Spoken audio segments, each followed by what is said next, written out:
Brescia, l'histoire de la Lionne d'Italie. Bienvenue à Brescia, cette fière cité lombarde au cœur de l'Italie du Nord, entourée de vignobles et de collines. Surnommée la Leonessa d'Italie pour sa résistance farouche lors des révoltes du Risorgimento, Brescia est une ville millénaire où se mêlent ruines romaines, palais Renaissance et industrie moderne. Son histoire, qui s'étend sur plus de 3200 ans, est un récit d'invasion, de révolution et de splendeurs artistiques.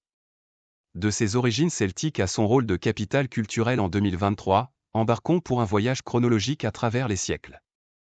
Les racines de Brescia remontent à l'âge du bronze, vers -1200, avec des traces d'un peuplement ligure sur la colline de Cineo. Son nom, Brixia, signifie colline fortifiée.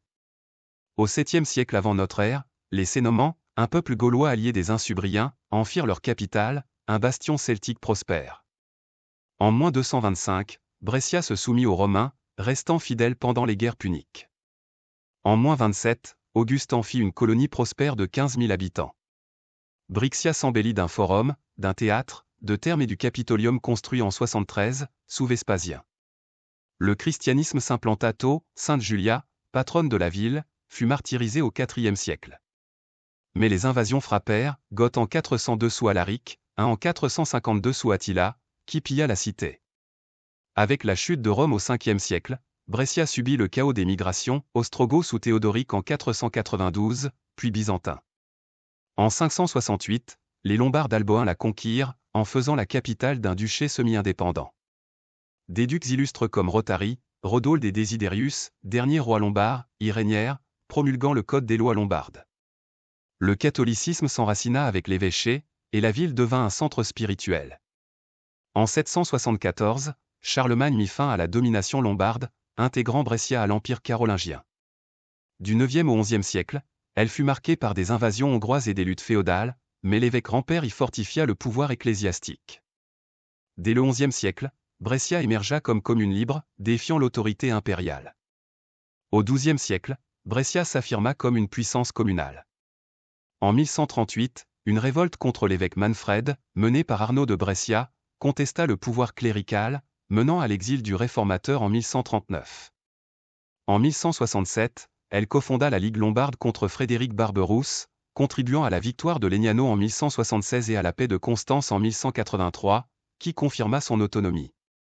La ville s'étendit, battant monnaie et conquérant des territoires sur Crémone lors de batailles comme celle de Pontoglio en 1192. Le XIIIe siècle fut tumultueux, conflits guelfes-gibelins, tyrannie des Zelino da Romano en 1258, sièges impériaux comme celui de Frédéric II en 1238. Brescia alterna entre seigneurie et liberté, jusqu'à la conquête vénitienne en 1426 après la bataille de Maclodio en 1427. Sous la République de Venise de 1426 à 1797, Brescia connut une ère de stabilité et de prospérité, devenant l'une des villes les plus riches de Lombardie. Les Vénitiens y imposèrent une administration efficace, favorisant l'art, le Palazzo della Loggia, chef-d'œuvre Renaissance, et des maîtres comme le Moretto da Brescia ou le Romanino ornèrent églises et palais. La Commedia dell'arte y fleurit, et l'architecture mêla gothique et Renaissance. Mais en 1512, lors de la guerre de la Ligue de Cambrai, les Français de Gaston de Foix saccagèrent la ville pendant 5 jours, causant 8 000 à 15 000 morts, un traumatisme dont Brescia ne se remit jamais pleinement. En 1797, Napoléon intégra Brescia à la République cisalpine, puis au Royaume d'Italie en 1805. Une explosion tragique en 1769 avait déjà ravagé la ville, tuant 3000 personnes, mais les guerres napoléoniennes apportèrent réformes et code civil. Après 1815, sous domination autrichienne dans le royaume lombardo-vénitien, Brescia se révolta en 1848, puis en mars 1849 lors de l'invasion piémontaise, les 10 jours de Brescia contre les Autrichiens valurent à la ville son surnom de Leonessa d'Italia, immortalisé par le poète Giosuè Carducci. En 1859, lors de la Seconde Guerre d'indépendance, elle fut libérée et rattachée au royaume d'Italie en 1861.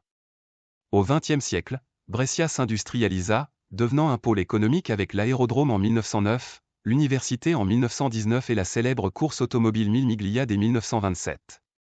Pendant la Seconde Guerre mondiale, elle subit bombardements et résistance antifasciste. L'après-guerre vit un boom, industrie comme Beretta pour les armes et Iveco pour les véhicules, faisant de Brescia une capitale de la mécanique. En 2023, co-capitale culturelle européenne avec Bergame, elle célèbre son patrimoine via festival, musée et la course Mille Miglia, attirant des stars du foot comme Roberto Baggio et Pep Guardiola, qui y lancèrent leur carrière. De ses remparts celtiques à ses usines innovantes, Brescia incarne la ténacité italienne, une lionne farouche, gardienne d'un legs romain et renaissance. Que vous exploriez son forum antique ou ses piazzas vibrantes, cette ville vous convie à revivre son épopée. Merci d'avoir voyagé avec nous. Abonnez-vous pour plus d'histoires lombardes.